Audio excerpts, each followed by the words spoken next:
There's one thing I want to tell you today that's going to help you really make your podcast hit and connect with the person you're trying to connect with.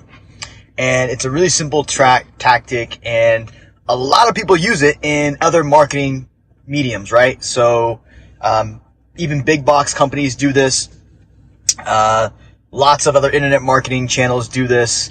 And I think it's something that we don't do enough in podcasting. I think it's super, super good. So this is super simple. It's going to make your podcast way much better. It's going to stick. It's going to hit the person right between the eyes. It's going to speak right to them. And that is simply interviewing your customer, interviewing your ideal person you're trying to connect with on the other side of the podcast. Way too many times we make assumptions on who we want to connect with, on what they want to hear, on what they're struggling with, on what they need help with. This is why I'm such a big fan of Q&A, because it just lays out what you need to be talking about, right?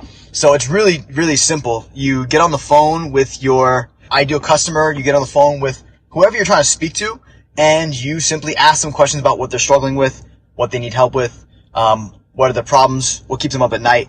A really good book I was reading recently that's and if you're in marketing, you need to know this book anyways, is The Ultimate Sales Letter by Dan Kennedy.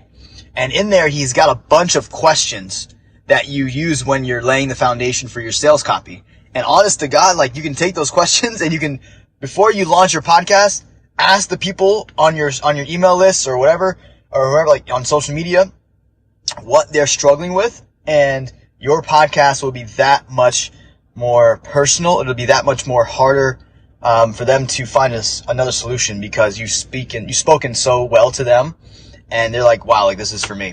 So that's the trick today. Interview your listener instead of getting on the mic and just assuming you know what they want to do or what they want to hear. I think it's super invaluable to actually go ahead and do that. Interview them, record the damn thing, transcribe it. You can use it for sales copy. You can use it in your description. You can use it in your title. All awesome stuff you can use it for. So if you're looking to crush, dominate, kick ass in podcasting, I suggest you do that before you launch. Or if you've got a show already, just go ahead and do it now. And you'd be surprised at how much you'll want to pivot, or you'll want to change the content or start to do things differently just by interviewing your ideal listener. There's lots of other conversion tricks you can use with that too, but we'll get into that in another day.